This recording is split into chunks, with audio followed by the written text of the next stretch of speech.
You know, it's funny. I spent my whole life giving, loving, and trying to keep my family together.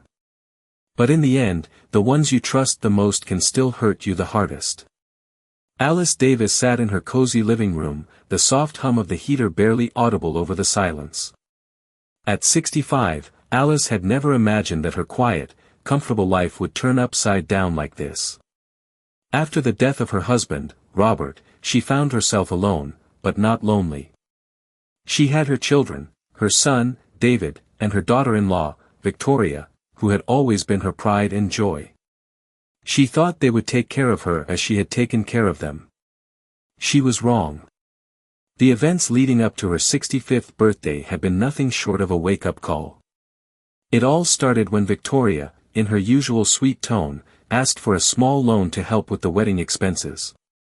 Alice, not thinking twice, agreed to help. She didn't want to appear stingy, especially when her daughter-in-law had been so kind to her over the years.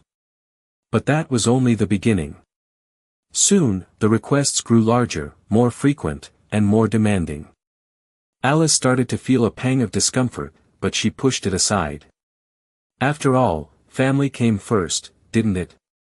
Then, one evening, it all came crashing down. Alice had planned a quiet birthday dinner for her family, just a simple gathering to celebrate the years she had lived and the memories she had made. She prepared all of David's favorite dishes, set the table with her best china, and lit the candles. It was a ritual she had always cherished. But as the clock ticked past 6 p.m., she realized no one was coming. No phone call, no text. By 7 o'clock, the silence in the house was deafening. She stood by the window, staring out at the empty driveway, her heart sinking with each passing minute. It wasn't like them. Where were they? Alice checked her phone, hoping to see a message from her son or daughter-in-law. Nothing. Then, a notification popped up on her screen. It was from Facebook.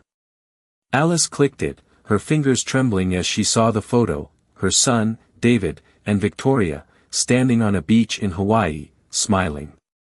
The caption read, "Living our best life in paradise. Thanks to everyone who helped make our wedding unforgettable." The words blurred as her eyes welled up with tears. Not one word about her birthday. Not even a mention. Just a post about how great their wedding had been. Alice felt a sharp pang of betrayal. How could they do this to her? She had always put them first, always been there when they needed her, and now this? Her heart heavy with disappointment, Alice sat down at the table, staring at the untouched meal she had spent hours preparing. The house felt emptier than ever. But as the days passed, the sting of that betrayal only deepened. Alice began to notice more changes, small things at first. Victoria's tone had become more demanding, more entitled. She would ask for money under the guise of family needs, but there was always a reason why it couldn't wait. Alice gave without question, but soon, it wasn't just small requests. It was a house, a bigger house, for the growing family. Alice agreed to help, thinking it was what a mother should do. But the next morning, she woke up to an email, one she wasn't expecting. Victoria had sold Alice's house. Without asking, without even informing her. The house that Alice had lived in with Robert for over 40 years was gone, sold off without her knowledge, all in the name of family. The money? Gone too. Alice was devastated. Her home, her memories, all sold for a wedding. Alice wasn't just upset, she was furious. How could her own daughter-in-law do this to her? And how could her son stand by and let it happen? She had always trusted them. She had always believed that family was the one thing that would never change, never let her down. But now, it felt like, but she knew one thing for sure, she wasn't going down without a fight. I sat at my kitchen table, staring at the pile of bills and bank statements scattered in front of me. The silence in the house felt suffocating, each minute ticking by slower than the last. I had spent days thinking about what had happened, trying to process everything. Victoria had sold my house. My home. The place where I had spent decades of my life with Robert. I could hardly believe it. And now, the money was gone too. I had trusted them, given them everything. And for what? So they could live a life of luxury while I struggled to make ends meet? The betrayal was like a heavy weight pressing down on my chest. But I wasn't going to let it break me. I couldn't. I had worked too hard for too long to let them take everything from me. The first thing I did was call my lawyer. I needed to understand what my options were, how I could protect what was left of my life. I had always taken care of everything myself, but this time, I needed help. I needed to make sure they couldn't get away with this. As I waited for my lawyer to call back, I thought about the past few years. The small signs I had ignored. The way Victoria had started asking for more and more, until it became impossible to say no. The constant requests for money, for new things. And then the house. It had all happened so fast. Too fast. They had played me. And now, they were getting away with it. But I wasn't about to let that happen. The phone rang, pulling me from my thoughts. It was Martin, my lawyer. I picked it up quickly, my heart pounding in my chest. Alice, I've gone through everything you sent me. It's bad, but we can work with this. You have a strong case, he said, his voice steady. I felt a small flicker of hope. What do we do next? I asked, trying to keep my voice calm. We start by getting the paperwork in order. We'll need to prove that your house was sold without your consent, that the money was taken without your knowledge. It's going to take time, but we can make sure they pay for what they've done, Martin explained. I nodded, relief washing over me for the first time in days. It wasn't over. Not yet. But it would be. I wasn't going to let them destroy everything Robert and I had built together. Later that evening, after the phone call ended, I sat alone in the living room, the weight of the situation sinking in. I had made my decision. I wasn't going to confront them. That was what they expected. That was what they wanted. But I wasn't going to give them that satisfaction. Instead, I would let them continue showing their true colors. I would quietly take back control of my life. I would fight back, but on my terms. As the days passed, I started to put my plan into motion. I met with Martin several times, going over the legal details and making sure everything was in place. I also made sure to keep my distance from David and Victoria. I didn't want them to know what I was planning. The more I observed them, the more I realized how entitled they had become. It wasn't just about the money. It was about control. They wanted to control me, manipulate me into giving them what they wanted. But I wasn't going to let that happen anymore. I had given them everything I had. Now, it was time to take back what was mine. A few weeks later, I stood in front of the courthouse, feeling a strange sense of calm. I had done what I needed to do. The legal papers were filed, the evidence was there. Victoria and David had no idea what was coming. I wasn't going to let them get away with this. As I walked into the courthouse, I felt a sense of closure. It wasn't about winning. It was about reclaiming my life, my dignity, and my future. The world was changing, and so was I. I had fought for my family, for my home, for my peace. And now, it was time to fight for myself. I spent the next few days in a daze, trying to absorb everything that had happened. The world around me felt like it had shifted in an instant, and I was struggling to catch up. My house, my memories, my life, it all felt like it was slipping through my fingers. But I couldn't afford to fall apart. I had been knocked down, but I wasn't going to stay there. Not this time. The legal process was slow, but it was moving forward. Martin, my lawyer, was confident that we had a solid case. He assured me that everything would be fine, that we would get the justice I deserved. But as I sat in my living room, alone in the house that no longer felt like home, I couldn't help but feel a gnawing sense of doubt. Would it be enough? Would the law truly make things right? I thought about the years I had spent raising David, about the sacrifices I had made for him and Victoria. And now, here I was, fighting them in court, fighting for my dignity, my property, and my future. It was hard not to feel bitter. But then I remembered something Robert had always told me: what's right is always worth fighting for. His words echoed in my mind, and for the first time in a long while, I felt a flicker of strength. I wasn't just fighting for a house. I was fighting for the respect I had earned, for the life I had built. The following week, I met with Martin again. He handed me the legal documents that would start the process of reclaiming what was mine.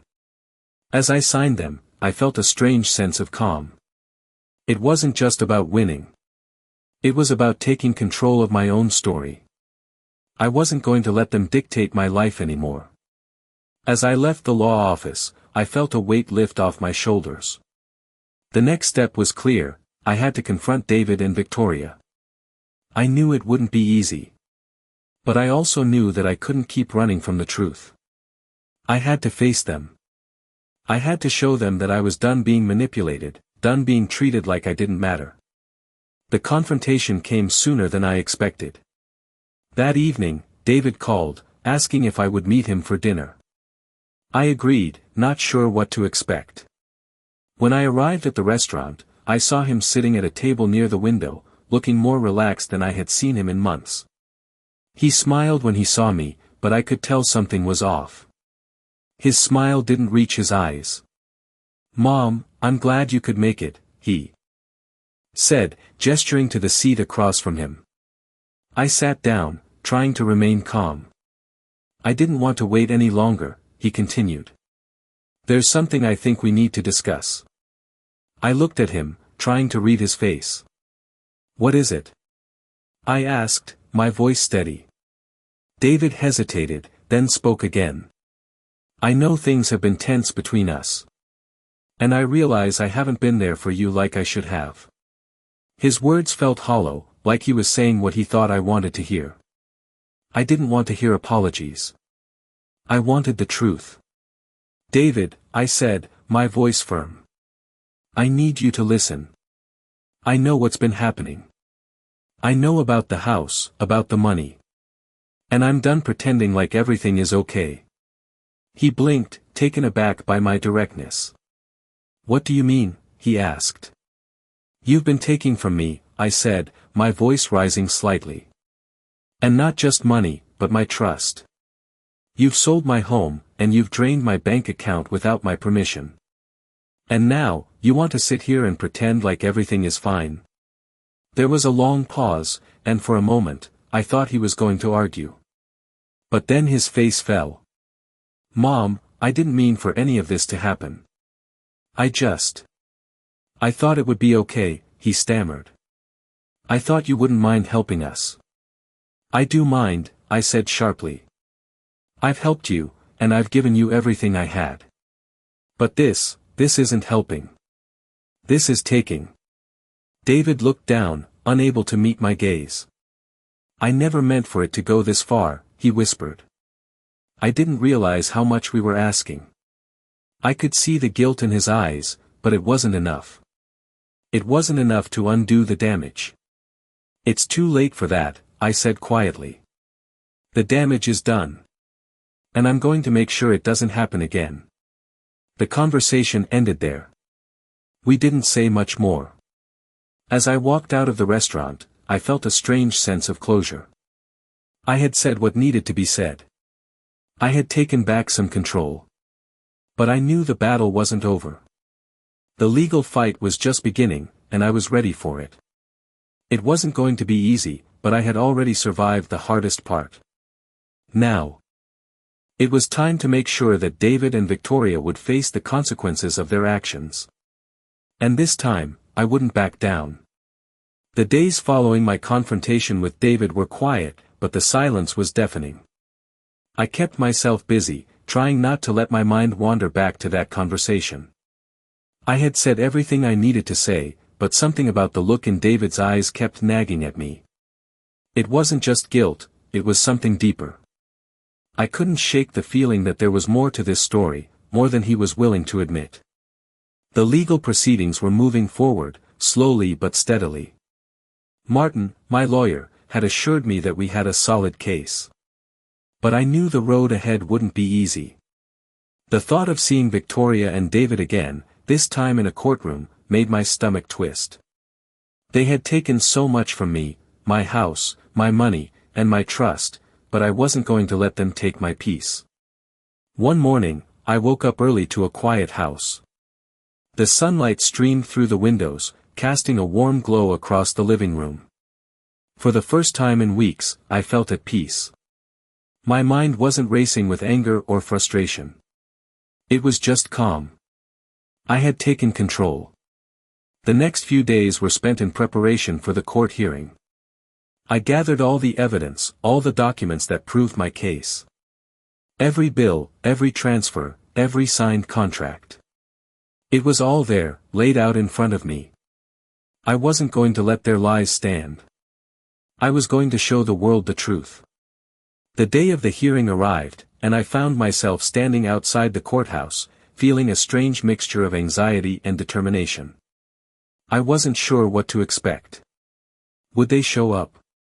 Would they try to manipulate the situation? But I couldn't back down now. I had come too far. As I entered the courthouse, I could feel the weight of the situation pressing down on me. The halls were quiet, almost eerily so. The only sound was the soft clicking of my heels against the marble floor. When I reached the courtroom, I saw them sitting at the front, David and Victoria. Victoria's eyes immediately found mine, and for a moment, I thought I saw a flicker of regret. But it was gone as quickly as it had appeared, replaced by the cold, calculating expression I had come to expect from her. I sat down at my assigned seat, my hands trembling slightly as I set my papers on the table. The judge walked in, and the room fell silent. The proceedings began, and I listened as Martin laid out the case. Every word he spoke felt like a small victory, like I was finally being heard. I glanced over at David, who was sitting silently, his face pale. He didn't look the same as he had when we last spoke. There was no anger, no defensiveness, just an unsettling emptiness. But I couldn't focus on him. I had to stay focused on the case, on the facts. The hearing continued, and it didn't take long for the truth to come to light. Victoria's actions were exposed, one by one. The forged signatures, the unauthorized transfers, the sale of my house, all of it was laid bare. It was hard to watch, to see how far they had gone, but I knew it was necessary. I had to let the truth speak for itself. After what felt like hours, the judge called for a recess. I stood up to stretch my legs, and as I turned around, I came face to face with David. He was standing just behind me, his hands shoved in his pockets, his eyes downcast. I didn't know what to say. I had prepared myself for this moment, but now that it was here, I felt a strange sense of sadness. "I'm sorry, Mom," he said quietly. The words were so soft, so distant, that I almost didn't hear them. I didn't mean for any of this to happen. I studied him for a moment, taking in the brokenness in his voice. Part of me wanted to believe him, to forgive him. But the other part, the part that had been hurt so deeply, knew that words alone weren't enough. "Sorry doesn't fix what you've done," I said, my voice steady but firm. "You've taken everything from me, and for what? Because you wanted more. Because you didn't think I could say no." He looked up at me, his eyes filled with regret, but there was no excuse for what he had done. "I didn't think," he said, his voice thick with emotion. I thought I was helping. I thought if I did this, if I made everything easier, you'd be happy." I shook my head. "You were helping yourself, not me," I said quietly. "You took what wasn't yours, and now you have to live with that." The words hung in the air between us, heavy and final. I turned and walked away, not looking back. The rest of the hearing went smoothly after that. The judge ruled in my favor, and Victoria was ordered to return the money she had taken, along with the proceeds from the sale of my house. It was a small victory, but it was enough. As I left the courthouse, I felt a weight lift off my shoulders. For the first time in a long time, I felt free. I had fought for what was mine, and I had won. The battle wasn't over, but it was a step in the right direction. I wasn't going to let them take anything else from me. From now on, I would be the one in control. I stood in front of the mirror, staring at my reflection. The woman who looked back at me seemed like a stranger, older, wearier, yet somehow stronger. I had spent so much of my life giving, sacrificing, and hoping that the people I loved would return the favor. But they didn't. The betrayal had come from the one place I never thought it would, my own family. But today, I wasn't the same woman who had let them walk all over me. Today, I was someone who knew her worth, who understood that my life, my future, was mine to control. The past few weeks had been a whirlwind.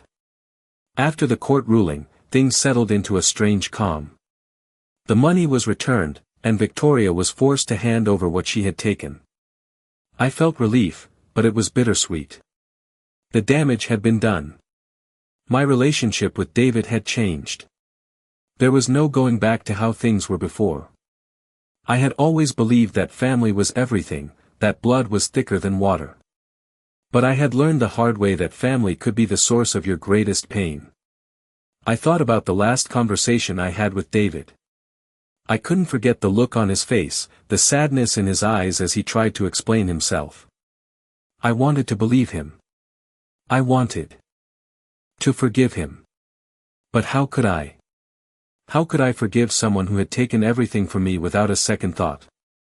I couldn't just forget the years of manipulation, the way they had treated me like I was invisible, like I was only valuable when I was giving. I had spent too long playing the role of the dutiful mother, the one who was always there, always putting everyone else's needs first. It was time for that to end. As the days passed, I found myself moving forward, slowly but surely.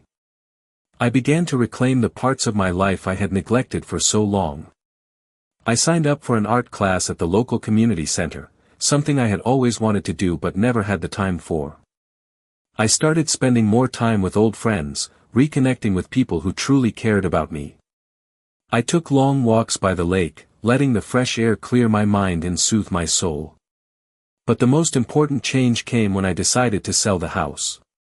The house that had once been a sanctuary, a place where I had built a life with Robert, was now just a symbol of everything I had lost. I didn't need it anymore. I didn't need the memories it held. What I needed was a fresh start, a place where I could build new memories on my own terms. It wasn't an easy decision, but it was the right one. As I packed up the last of my belongings, I couldn't help but feel a sense of finality. It was the end of an era. But it was also the beginning of something new. I had no idea what the future held, but for the first time in a long time, I felt hopeful.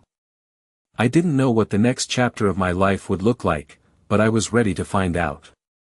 A few days later, I received a letter from David. I had been expecting it, and yet, when it arrived, I wasn't sure how I felt about it. I had spent so many years trying to hold on to the idea of family, trying to make everything work. But now, I realized that it was time to let go. I opened the letter, my hands trembling slightly, and began to read. Mom, it began, I know I've hurt you. I know I've made mistakes, and I wish I could take everything back. But I can't. What I can do is promise you that I'll do better. I'll make things right. You deserve better than what I've given you, and I'm going to prove that I can be the son you always wanted me to be. I read the words over and over, trying to make sense of them. I wanted to believe him. I wanted to believe that he was sincere, that he had learned from his mistakes. But deep down, I knew that trust was something that couldn't be rebuilt overnight. It would take time, and it would take more than just words. I set the letter down, my mind racing. I didn't know what the future held for David and me, but one thing was certain, I was no longer the person I had been. I had changed. And for the first time in my life, I was putting myself first. I didn't know what the next step was, but I was ready to find out. And whatever happened, I was determined not to let anyone take that away from me. The days following the letter from David felt like they were dragging on forever. I found myself staring at the same pages over and over, not really reading them. My mind kept going back to that letter. It was a simple message, one that I had expected to receive, but now that it was in my hands, it didn't feel as satisfying as I had hoped. The words were kind, apologetic even, but they felt hollow. How could I believe him after everything that had happened? How could I trust him again after he had done so much to hurt me? I knew that rebuilding trust wasn't something that happened overnight. It would take time, but I wasn't sure if I was ready to give him that time. I wasn't sure if I ever would be. As the weeks passed, I focused on myself more than ever. The sale of the house had gone through, and I moved into a small, quiet apartment near the lake. It wasn't much, but it was mine. It was a fresh start, one that I had earned. I started spending my days doing things I had never had time for before, reading, painting, walking along the water's edge. The solitude was peaceful, something I hadn't realized I needed until I had it. I hadn't been this happy in years, and it felt strange to admit it. For the first time in a long time, I wasn't worried about anyone else. I wasn't trying to please anyone. I was living for me. But as the days turned into weeks, something shifted. I found myself wondering about David again. What was he doing? Had he really changed? Was he sorry, or was this just another manipulation? I couldn't help but question it. One morning, I picked up the phone and called him. I wasn't sure why I did it, but I needed to know where he stood. The phone rang 3 times before he picked up. Mom. His voice sounded strained, like he hadn't expected to hear from me. David, I said, trying to sound calm, though my heart was racing. I've been thinking about your letter. There was a pause on the other end of the line. And, he asked. And I'm not sure what to make of it, I said honestly. I want to believe you, I really do. But how do I know that this time, it's real? I understand, he replied, his voice soft. I know I don't deserve your trust, but I'm willing to do whatever it takes to earn it back. I've been working on myself, Mom. I've been going to therapy, trying to understand why I did what I did. I was selfish, and I'm sorry for that. His words were honest, but they didn't have the same weight as they used to. There was no fire, no urgency. Just a quiet admission of guilt. And while that was a start, it wasn't enough. I need time, David, I said, my voice steady. I can't promise you anything right now. I'm still healing. I'm still figuring out who I am without all the chaos. There was a long silence on the other end of the line before he finally spoke. I get it, Mom. I'm not asking you to forgive me right now. I'm just asking for a chance. I took a deep breath. We'll see, I said, my voice softer now. But it's going to take more than just words. We ended the call shortly after that. I sat in the quiet of my apartment, reflecting on the conversation. I hadn't expected it to go the way it did, but I also wasn't sure what I had expected. It was a small step, and maybe that was all it needed to be for now. I wasn't ready to open that door all the way yet, but I wasn't closing it completely either. David had a long way to go before he could truly prove himself to me again, but for the first time in a long time, I felt like I was on the path to healing. The rest of my life was mine to shape, and I was no longer willing to let anyone, least of all my son, control it. I would make my own choices from now on, and if David wanted to be part of that, he would have to earn it. I wasn't going to make the same mistakes again. I had learned the hard way, but now I was stronger. Now, it was my turn to live life on my own terms. Weeks passed, and the silence between David and me grew more comfortable. It wasn't the kind of silence that stung with unspoken words and unhealed wounds. It was a peaceful silence, the kind that happens when you've said what needed to be said and you're both letting things settle in their own time. I was still healing, still learning how to live without the constant weight of other people's expectations hanging over me. But for the first time in a long time, I felt in control. The days were longer, but they were filled with small moments of peace. I spent my mornings walking along the lake, feeling the cool breeze on my face and letting the world move slowly around me. I had a routine now, one that I had built for myself. I no longer felt like I was merely existing. I was living. One evening, as the sun began to set, I received a call from Martin. It had been a while since we had spoken, and I wondered what the call was about. "Alice," he said when I picked up. "I wanted to let you know that the final papers are ready. The case is officially closed, and everything has been settled." My heart skipped a beat. I had almost forgotten about the legal battle that had dominated so much of my life just months before. I had pushed it all to the back of my mind, focusing on moving forward. That's good to hear," I said, feeling a strange mix of relief and emptiness. "What happens now?" "Well, the funds from the sale are back in your account, and as for Victoria, she's been ordered to pay restitution." "It's done," Martin explained. "There's nothing left to do on your end."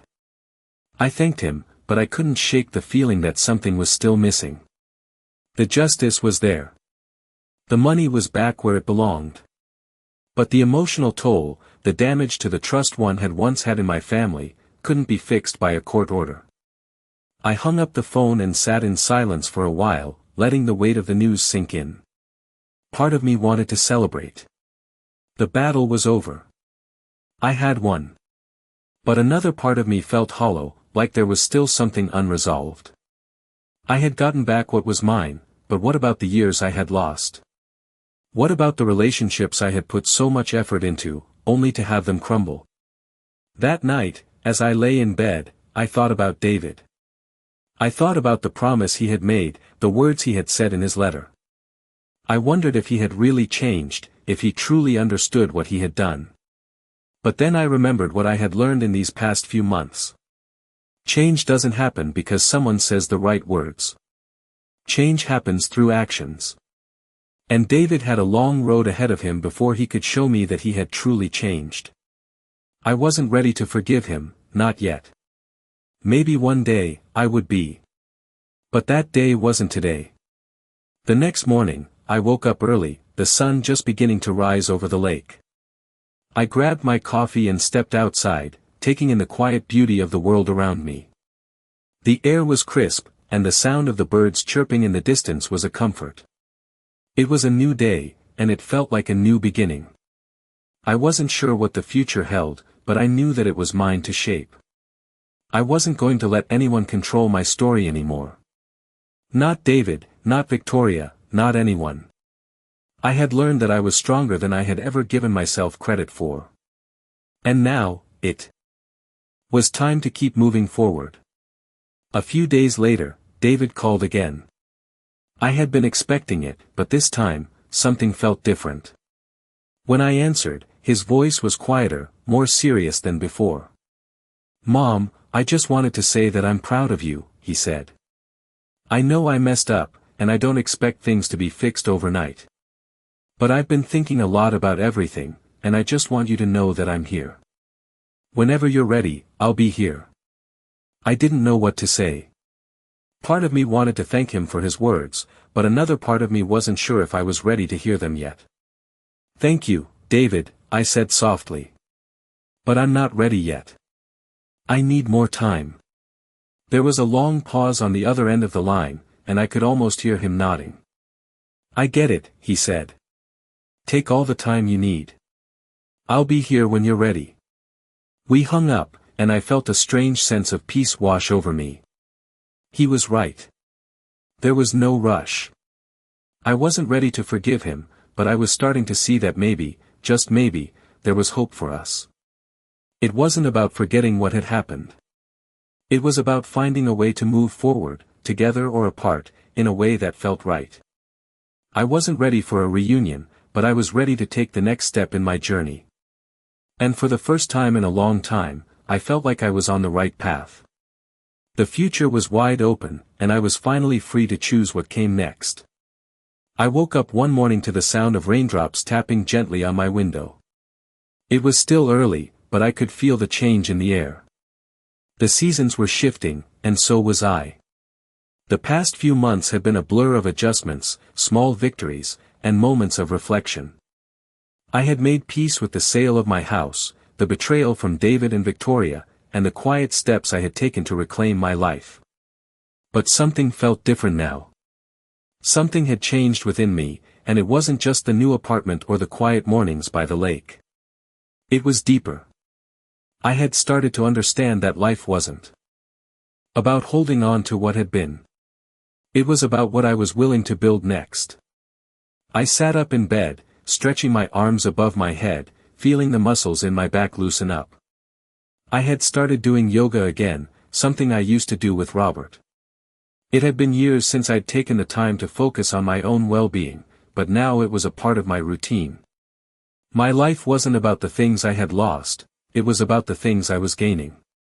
I had a small but steady group of friends now.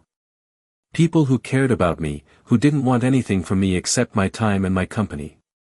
I had reconnected with old acquaintances who had been waiting for me to stop putting everyone else first.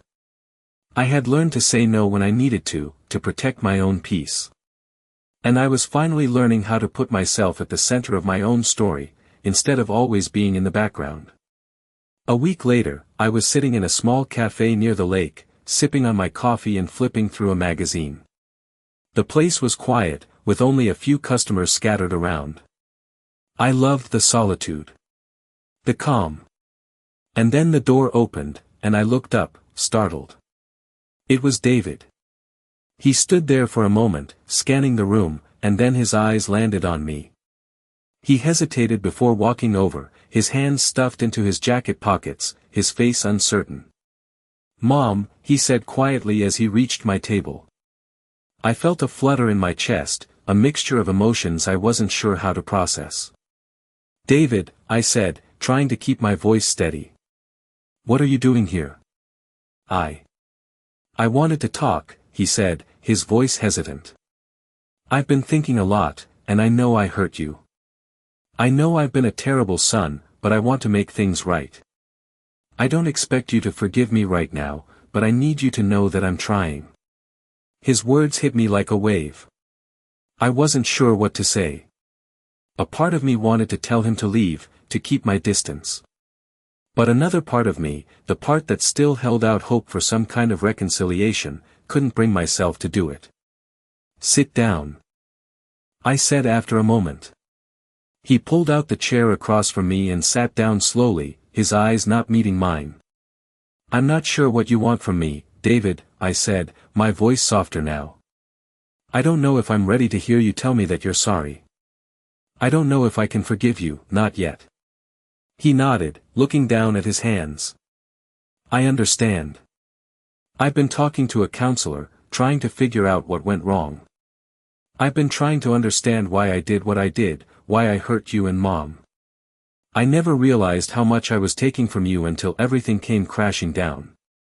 You took everything from me," I said quietly, the words coming out before I could stop them. "My home, my money, my trust.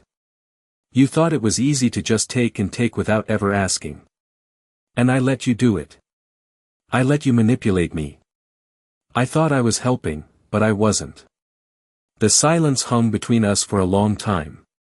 I could see the guilt in his eyes, the weight of everything he had done sinking in. "I never meant for it to go this far, Mom," he said softly. "I never meant for you to feel this way.